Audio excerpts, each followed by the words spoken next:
Hello everyone! If you had to fight one of these three, would you take your opponent seriously? Perhaps not. And that would be a mistake. People underestimate this bearded guy a lot, and by doing so, played right into his hands.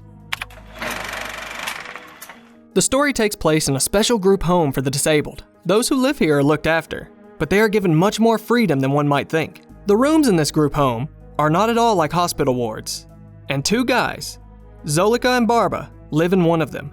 They are joined at the hip. They draw comics together and help each other, and sometimes they just fool around. For example, one day, Barba shows up in their room with a fire extinguisher and says that he stole it. Zoli is amused by it, and the two friends go outside to try out their new toy. Okay. What's that? Their fun is interrupted when a bearded man from the group home appears in the alley. He asks them for a light, and Barba kindly gives him a lighter. He warns the man that smoking is forbidden there. The man is about to leave when suddenly, it turns out that their mysterious group home neighbor used to be a firefighter. He tells Zoli that he pulled the bodies of small children out of burning buildings a bunch of times and orders them to put the fire extinguisher back where he found it. After that, the man turns around and drives away. But Zoli is offended by his behavior. He catches up to him and tries to hit him. The bearded man, however, turns out to be much stronger. And soon enough, Zoli is defeated. Having calmed down, the winner drives away to pee into a sewer grate. Then, one of the two friends asks him if he is by any chance Rupaszov, the one who got into the group home after prison. The man does not give a direct answer and argues a little more with the boys. In the end, he invites them for drinks in the city center. The boys are shocked by the number of drinks their new friend orders. Zoli asks him if he's a dealer. Rupaszov laughs and asks why he would think that. However, he admits that he could use a little help at work. For example, he needs a driver. Barba happily volunteers. He has a car. Soon, Zoli lies down on a sofa, and Rupaszov asks what's wrong with him. Barba tells him that his friend's back hurts, but their new friend does not show Zoli any sympathy. He says his back also hurts all the time, and feeling sorry for yourself never helps. Rupaszov doesn't realize yet how serious Zoli's health problems are. The next day, the guy, accompanied by his mother, goes to the doctor and finds out that his condition has worsened. His spine urgently needs support because it rapidly curves and compresses his organs. Surgery is the only thing that can save Zoli's life. His mom tells the doctors that his father, who lives in Germany, is ready to pay for the expensive procedure and would be glad to finally help his son. But to the astonishment of the doctor and Zoli's mom, he flatly refuses the offer. 17 éve nem láttuk, és már mindenki nem vagyok rá kíváncsi. Meanwhile, Rupaszov has his own stuff to deal with. Extremely suspicious stuff. He meets a shady guy in a park, who is sitting surrounded by 4 Rottweilers. The man passes a yellow package to Rupaszov and reminds him to do the job well. Later, Barba and Zoli stop by a food truck to get some food for Rupaszov. Meanwhile, the man is standing in the middle of nowhere and waiting for someone. A car suddenly arrives and 4 thugs get out. Another car with the 2 disabled friends arrives. One of the thugs looks contemptuously at Rupaszov and suggests he joins the passengers of the car that has just arrived. When Rupaszov tells him that he was sent there to pass on some information, the bandit just smirks. The Rupaszov tries to use gestures to tell the boys to leave, but the gang is already closing in on them.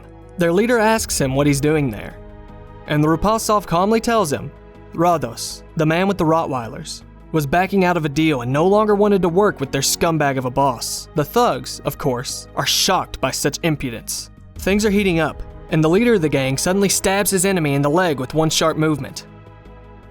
But Rupaszov does not feel anything. He is completely paralyzed from the waist down. Then, the leader kicks him in the chest, and the mercenary decides not to waste another second. After successfully completing the mission, Rupaszov goes to the emergency room. There, he starts flirting with a nurse, and from their conversation it becomes clear that they used to date. The girl has a new boyfriend who recently proposed to her, and he forbids her from talking to Rupaszov. At the same time, Rupaszov's boss is walking by the river with his beloved Rottweilers. Seizing the opportunity, strangers hiding in a car start shooting at him and his dogs. One of the dogs falls, and the others immediately listen to the command of their owner, who by some miracle escaped death. After meeting his former lover, Rupaszov gets drunk. The man remembers how happy he used to be before prison and how he ended up there. He was caught stealing bread and accidentally shot an officer that came to arrest him. Drunk Rupaszov is seeing flashbacks and rushing from the group home at a crazy speed. He tries to throw himself down the stairs, but survives. The next day, he meets Rados and wants to get paid for his last mission. He claims that their enemies have grown tougher and have started to hunt for them. But Rados believes in his agent. Nobody takes Rupaszov seriously because of the wheelchair, so he is able to deal with even the most dangerous enemies. For example, with the boss of an enemy clan called Tony. However, because he can get to Tony, he'll have to deal with his lawyer. There is one problem. Tony always has bodyguards around him and only goes to crowded places. That doesn't stop Rupaszov. He only asks to be paid more and promises to deal with everything. Rados is happy. It's obvious he doesn't care if Rupaszov survives or not. All he worries about is keeping the mission a secret. At the group home, Rupaszov is working out in the rehabilitation therapy hall. He is trying to learn how to walk again using prosthetics, but so far he hasn't had much success. Zolika sees it. He drives up to his friend and says that he and Barba would like the three of them to work as a team. The new mission hasn't begun yet, and Zolika goes to a comic book festival with his loyal friend. A contest of young talent is taking place there. The boys are taking part in it. They don't get the prize, but one of the local publishers praised their idea. He thinks they just need to work on the plot some more. Their dreams of publishing it is shattered. Meanwhile, Rupaszov does not give up on his dreams. He goes to the hospital where he sees his ex with flowers, but sees her leave work and literally falls into the arms of her new boyfriend. A little later, the events unfold in the city center. Rupaszov stands on a pedestrian street and watches Tony's lawyers have lunch on the terrace of a cafe surrounded by two men. The mercenary is not acting alone. Zolika and Barba are nearby, ready to cause a distraction and come to the rescue at any moment. They pretend to be feeding birds. However, as soon as the lawyer comes outside,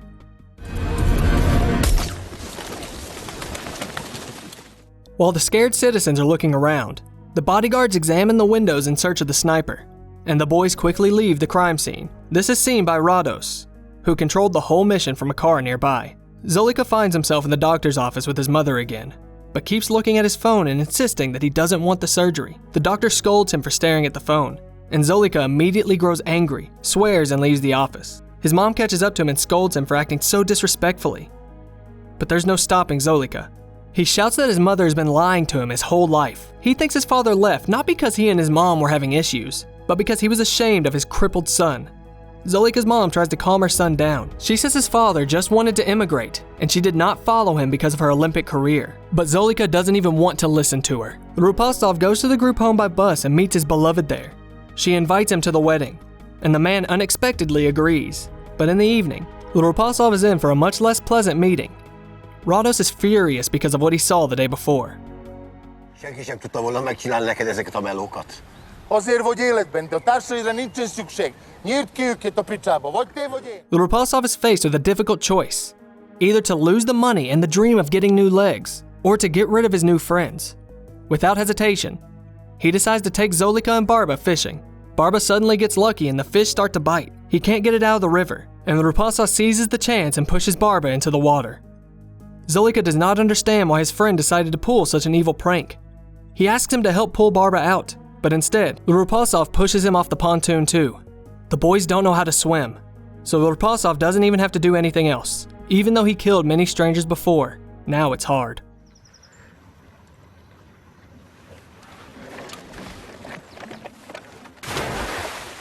Rupaszov meets his boss again. Rados wants to know how he killed his friends, and Rupaszov says that he drowned them in the river. His boss is pleased with the killer's obedience and tells him the good news. They found out where the formidable Mafia boss Tony is hiding.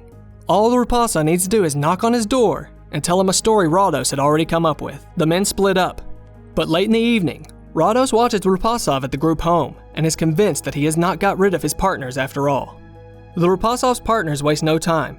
They are trying to hide weapons for the next mission in an old wheelchair cushion. All three of them arrive at Tony's house, but Rupaszov forbids them from going in with him. He asks Zolika to call the cops if he doesn't come back in 20 minutes, and goes to visit the Mafia boss. Rupaszov tells the security guard that he has a message from Tony's brother.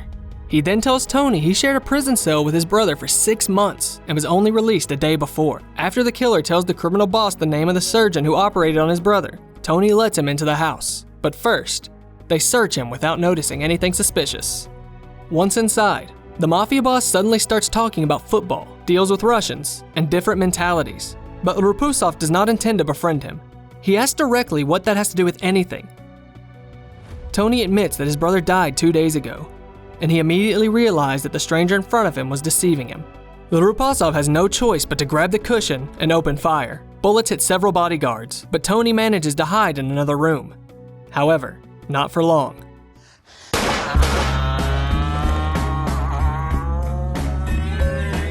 Rupaszov is running out of time. It's been almost 20 minutes, so he needs to get back into the car at once. He barely reaches the gate and finds out that it has been locked. He panics, calls Zolika and asks him to drive up to the gate, and then orders Barba to ram them with his own car. But before he can do that, they hear a police siren in the distance, even though Zolika did not call the cops. Rupaszov tells Zolika to meet the cops and buy him some time. Zolika succeeds. He stops a patrol car and tells the officers that 2 suspicious men have just taken off running in the opposite direction. Barba, meanwhile, deals with the gates. After a couple hours, the 3 friends are already sitting by a fire and burning Rupaszov's wheelchair. However, for some reason, he is not at all happy about the success of the mission. He says that Zolika and Barba are nothing but trouble, so he will pay them and they will not work together anymore. Rupaszov goes to Rados expecting to be paid, but his boss brings him to a strange place. Rados informs Rupaszov that it's time for them to say goodbye and points to the gallows that he has prepared for him. The man doesn't want to hang himself, but his boss threatens him with the Rottweilers and makes him do it. Left alone, Rupaszov manages to chew through the bindings on his hands. Meanwhile, Zolika's health is only getting worse. Barba takes care of him and shows him a new part of the comic based on their adventures with Rupaszov. The story is coming to an end. In the dead of night, the phone in their room rings. Their friend has changed his mind and decided to meet them again. In his room, Rupaszov tells his friends that Rados will be looking for them, and the only way to escape is to act quicker than him. Barba suddenly has a good idea: to throw a phone with a GPS turned on into the boss's car and track his movements. While Rupaszov goes to his ex's wedding with Zolika, Barba goes on a secret mission with 2 guys. Everything goes wrong. Rupaszov starts hitting on the bride during the wedding, and Barba and his assistant almost get captured by Rados. But a new day comes, and the trio is already waiting for the criminal boss near his house. The idea with the navigator worked. In the evening, Rados comes back home like nothing had happened. Rupaszov and Zolika are waiting for him there. The killer who had risen from the dead demands his money that he earned, but Rados doesn't budge. He shows them the key to the safe and suggests that they take the money for themselves, but the dogs will immediately attack them if they see a gun. Rupaszov only says that he likes challenges and breaks all the expectations of his opponent. But Rados does not give up. He pulls out a knife and starts to fight Rupaszov, eventually inflicting several fatal wounds on him. Before he dies, Rupaszov shouts and tells Zolika to shoot. The guy looks away and kills Rados at point-blank range. He says goodbye to Rupaszov and takes the money from the safe and leaves. A few days later, Zolika is talking to the doctor again. Now that he has earned the money, he agrees to the surgery and goes to Germany with his mother. In the town they come to, a delivery guy brings a parcel to the man. The man's name is Mr. Rupaszov, and the package contains a comic book by his son. To his surprise, the man discovers that the main character of the book is himself. We understand that the whole story with the killer Rupaszov, from beginning to end, was a figment of the imagination of Zolika and his friend. 4 months pass. The friends are back at the comic book festival. The judges are about to announce the winner among amateurs and call someone else's name. But after the award ceremony, one of the judges approaches the boys and admits that she liked their comic the most because drawing comics about yourself is very unusual. She says that she would like to publish it and leaves to negotiate with her partners, for the moment leaving the happy friends to dream about their new life. Tell us in the comments down below how you feel about such plot twists and whether you managed to guess how the story would end. Maybe you know movies with similar endings. In the meantime, see you in the next video. And don't forget to subscribe to the channel.